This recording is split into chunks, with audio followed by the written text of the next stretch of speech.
Hello and welcome to American Amnesia. I am Cliff Garner, your host. I have been meaning to do this for a while. I have gone through being a little bit ill the last couple weeks. I haven't felt the best, but I hopefully am over it. Stomach flu or something to that effect. Regardless of what it was, I was on the pot quite a bit, and I am feeling a bit better than that. I'm trying in a different room here. I don't know quite where I'm going to set up shop in the near future. I may use a different one than this one, but I think the light is a little bit less oppressive in here as opposed to the kitchen. And I also have another room I might use, and I know that I do plan to do some stuff in the restaurants, maybe with my friend Mario, and talking about different things. I do want to get him on a few programs. So I started American Amnesia back in 2002, I believe it was. Might have been 2003. And I ran it from then till 2006, and that would have been last episode in, I think, early September of that year. And Mario actually interviewed me for my last program, and he took my time slot and began his Metro Variety show, and that has lasted up to today. So it's been on television for over 10 years now. And he's done a lot of things with it, and had done a remarkable job. He has become something of a local celebrity because not because of that. I mean, there are other reasons too, but that did have it was a factor in his renown. At any rate, I am planning on doing a lot more of these. I just need to get into the routine of sitting down and getting to it. Different issues. I mean, and there's things have been happening very fast since the inauguration of Donald Trump, and there's a lot of sheer craziness. But and that's mostly, not entirely, but mostly on the part of the opposition, as it were. And a lot of that's been actually quite humorous, I find, but some of it's downright creepy. The Antifa rioting in the West, especially the Berkeley show with Milo Yiannopoulos being disrupted. That was. Anybody that's in favor of free speech does find that offensive. But not only that, that's a way disproportionate response. I've had a couple people that have written me on Facebook that kind of justifying that because he's a Nazi. Well, really, is that what a Nazi is? A gay Jewish man? Are you kidding me?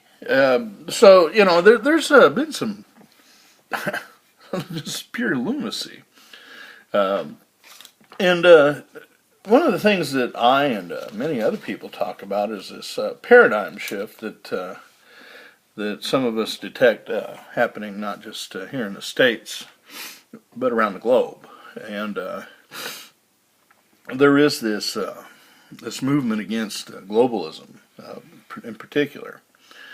There are other things in the air too. So these things are moving through societies, and there's an interconnectedness that perhaps is somewhat elusive, but if you start looking at it, it makes a lot of sense. And it's not just anti-globalism, but also there's a claiming back of countries against really against their governments. The governments are often making deals with large corporations. Now it's not exactly an anti-corporate thing, although that wouldn't hurt my feelings much.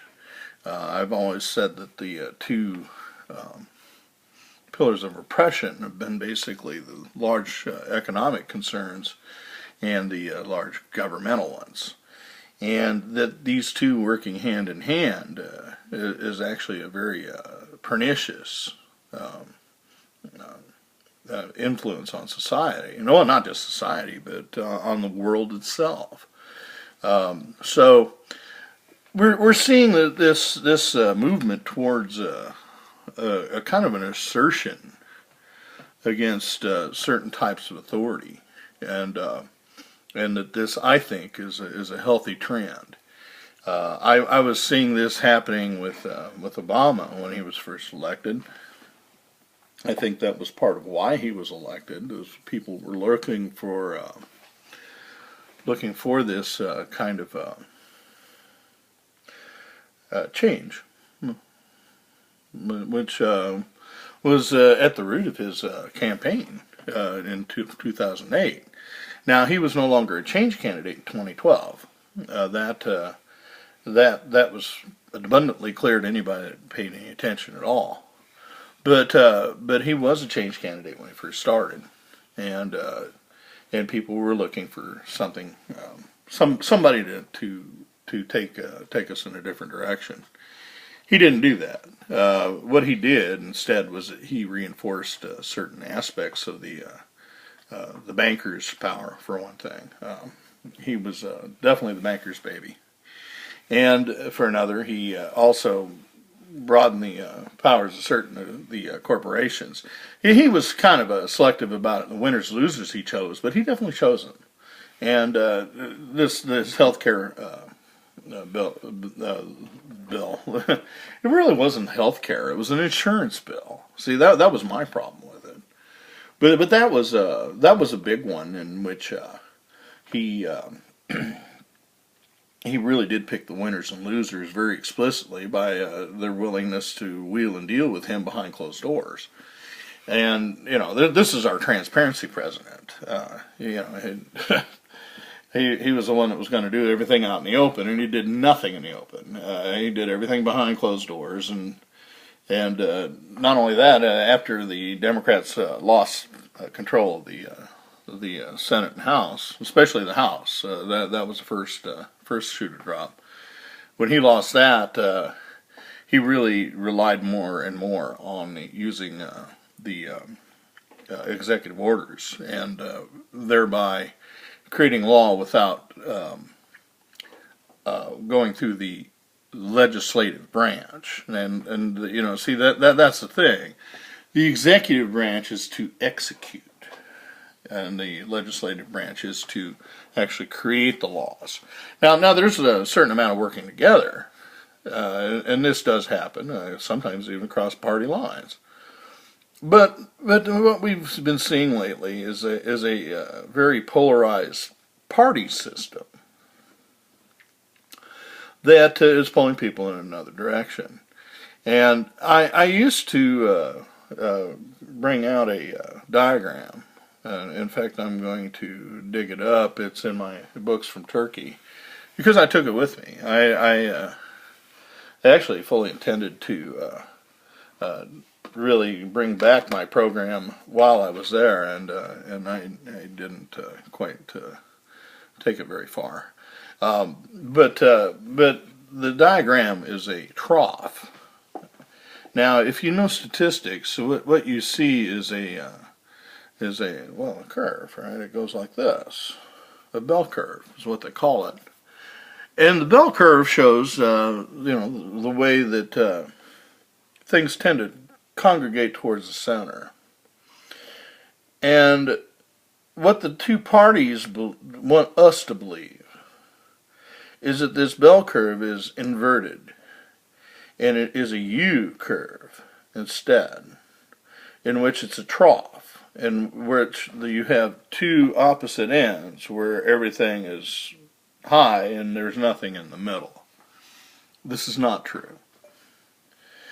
the truth is that if you can get people to get past their rhetoric, that there's a considerable amount of agreement and consensus. And this has been one of the things I've been pushing for many years now, is to get that center to be reasserted. And that is really the main motivation behind my support for Trump when it came to it. I wasn't originally supporting him at all. In fact, I was a little afraid that he would be nothing but an empty demagogue. That was my concern. But I was a little bit loath to take the chance to vote for him and promote him, for that matter. But I wasn't afraid of what would happen if he got in. I do believe that the Constitution does uphold itself. I think we saw that with, whether or not you agree with it, with that so-called Muslim ban, which wasn't a ban at all, and it wasn't particularly just Muslims. You're talking about Muslim majority countries. But it wasn't a Muslim ban, because you'd have to ban all the countries that have Muslims as a majority to do that. So, the rhetoric has been beyond ridiculous. It's been idiotic. And there's no other word for it. It's just plain stupid. And this is the fault of the press. The press has been a big problem for a long time, and the independent press is coming up to the fore. You might laugh about Wayne's World or something, but the thing is people that are willing to put in the time and effort to analyze things and to share their analysis with others, I think is a very important thing. Common people often have a greater insight than these overpaid dandies that their makeup is just so. Well, their makeup isn't truth. They have no monopoly on the truth by any means. Matter of fact, if anything, we can prove that they're very good at lying, and they have been. They have been before, but with the Obama years, what you had is a massive sellout. Massive. The virtually the whole of the what we call the legacy press, or the legacy media, it was sold out to Obama. You had Fox and Breitbart and a couple others, and then I'm going to hear it from all the lefties that oh, well, you can't listen to them. Blah blah blah. Well, NBC's trustworthy. MSNBC's trustworthy, really, and we keep catching them lying, and you're going to still say that. It's just amazing. It's amazing. You should be ashamed of yourself. Fact is that there's other ways to get the truth out, and it comes with actually doing a little bit of reading, which I think a lot of you do not do. In fact, I know you don't. I know for a fact. I hear that echo coming out of your mouth. So don't tell me that it's not an echo chamber, because you're echoing it. It's like a mating call or something. The Hard Bastard calls it a dog whistle. I think that's a great way to put it. So at any rate, this paradigm shift is something that we will be analyzing quite a bit, and looking at a lot of things about memes and symbols and all this. Also, I teach my classes these things, and it's I find it very enjoyable to analyze and to share and to examine. I just find it really fascinating. So at any rate, these I guess I'm kind of just rambling at this point, so I'm going to go ahead and shut it down for now. But I am coming back, and I'm going to have a lot more coming. So, with that in mind, talk to you later.